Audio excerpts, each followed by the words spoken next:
Dominique, when we last left, Stephen A. was basically bringing up that here's an opportunity for Jay-Z in an ambassador role, perhaps to talk to the NFL and say there should be some sort of public statement that Colin Kaepernick should be in the NFL or have the opportunity or be getting these calls to be in the NFL. And he was asking for your response. So I think Stephen A.'s point that the NFL should come out and make a statement is a good one. And I do expect that I would have that expectation of the league in the league office. Where I disagree with Stephen A. slightly is that somehow it's Jay-Z's responsibility or Jay-Z's obligation to do this, because to me, and this is not to Stephen A. necessarily as much as it's to a culture.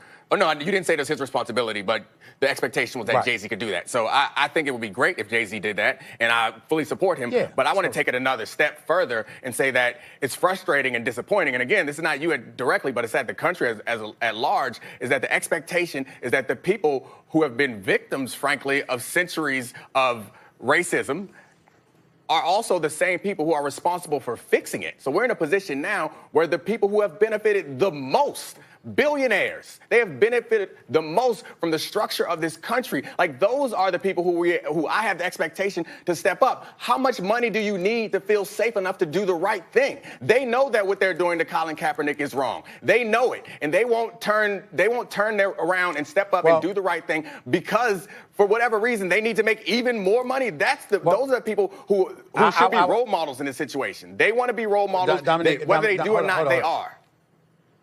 I would challenge you on that. I think you're wrong with what you just said, and let me explain. As a person that's sat across the negotiating table from these owners, highly intelligent dude that you are, incredibly accomplished, know the business of football, not just what goes on the playing field. You know good and damn well you sat across from them owners, and they didn't have a clue that they were wrong. They didn't believe they were wrong. They thought that anything that they did restrictive in terms of engaging in marginalization, not giving players what they've earned, what they deserved, or whatever. You know good and damn well you sat across from those owners, and they didn't have the slightest clue that they were wrong. So I'm transferring that to Colin Kaepernick by simply saying, when they view him and you talk about wrong, in their eyes, I'm telling you, some owners that I've spoken to, as incredulous as it may seem, in their eyes, they felt like they were done wrong because he was never protesting against them. He was protesting against society, but was willing to cost them dollars to make his point. Now, we all disagree with him, but understand, a lot of them think that way. I'm going to get out of the way and let Mex talk in a second, but there's a slight distinction that I want to make from what you just said. I don't think that the owners don't know that they're wrong. I think that they have a... From what you just said, I don't think that the owners don't know that they're wrong. I think that they have a justification for being wrong. I think they know what they're doing is not okay, but they justify it, they rationalize it in their mind because they convince themselves that it is going to hurt their bottom line, and that still is not okay in my mind. I think you're both talking about the difference between intention and effect. Let me start with this point because I have two other points I want to make. One, there are 32 owners. 31 of them are white. Unless people believe that black people are intrinsically inferior at making money, then there's a reason, to Dominique's point, that 31 of them are white. It is based on the history of our country, which is rooted in our original sin as a country. And the propagation of that system, or the effects of the original sin, are still being felt, which is ironically what Colin Kaepernick is really, when you reduce it down to its basic element, protesting, and why he doesn't have a job because of the present power structure. That's one. Two, Stephen A., you bring up that the intention of the owners is not to have him parrot our political speech. But even if I accept that the intention is simply their bottom line, intention is not a good enough excuse. The effect is more important. So, for example, there may have been a small business owner in the South in the 60s, white business owner in the South, who says, well, I would serve African-American customers, but and I would take their money. But I'm in a community where that would alienate most of my patrons, or many, and I would wind up losing money. What the courts have found since then is that's not a good enough excuse. So why is it a good enough excuse for the NFL? That's two. Three. Who said it was? Who said I don't it think was? it is. I don't think it is. I don't think it is. All I was saying is your continuous, perpetual argument about parroting political speech. Right. I'm saying their position is we don't have political speech. And what We're I'm just trying to make money. But what I'm saying is, if you make That's a all political I'm saying. statement, which is, by the way, standing for a national anthem, whether people like it or not, because they think it's a default statement. position, it's actually a statement. If kneeling is protesting it, you're making a statement, then standing's also making a political statement. So if they include that ceremony in their business, they are doing that. And whether or not their intention is to say, you have to parrot our political speech, the effect is, if you don't, you can't have a job. And I don't think that's okay. And finally, those who would say, But that's not necessarily Colin true when Kaepernick- Eric Reed and can he still have jobs?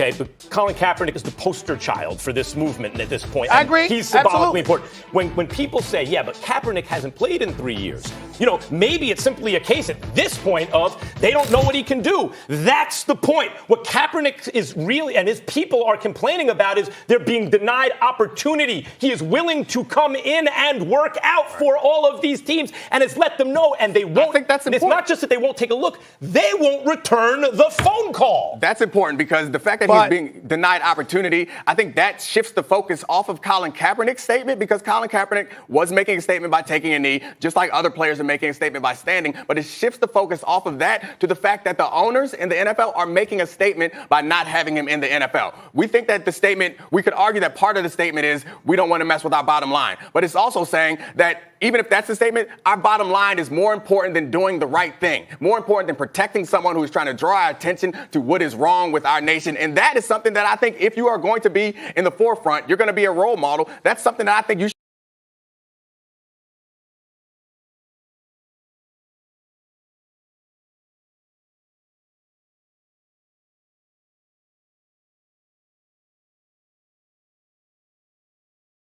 He took a knee. The issue is sending a message. We ain't gonna let stuff get out of control. We gonna control this. This brother right here was trying to compromise us. We are going to use him as an example, as a dissuasive measure to bring our muscle down upon somebody so we can control stuff. That kind of stuff's been going on since slavery. That kind of stuff that we've been thinking about, which is obviously, Dominique, why you're absolutely right in terms of how wrong it is. All I'm trying to say is, as wrong as it is, my God, how predictable it is. Mm-hmm. It goes on in corporate America every day. It's going on with this situation with Colin Kaepernick. It's going on with the NFL. Let's not sit up here with some altruistic perspective, acting like, oh my God, we should be shot and stunned.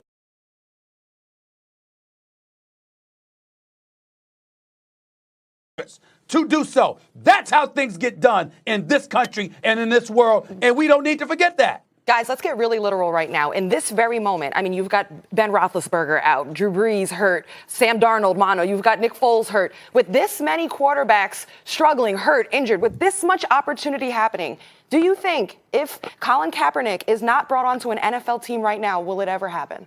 Is this? I mean, you could go back. You could make that list longer because he's been out for several years. There have been many other injured quarterbacks that could have. And you could even go down to Jacksonville where the quarterback wasn't injured, but obviously Blake Bortles was holding back a team that's really talented. You could go back and go with probably 20 or so different teams. And I think you're right. Unless we continue to put this pressure, they feel this pressure, or one of these owners somewhere along the line finds an altruistic bone and realizes that they don't need any more money to do what's right and just does what's right. I want to piggyback off that real quick. I don't see a new opportunity for him to get in the league. I want to piggyback off that real quick. I want to say it right to the camera.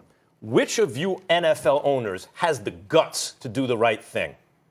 Is everyone gutless with respect to this issue? Or does any of you have the guts to do it? So I like what you're doing, and that's wonderful. But it doesn't take guts.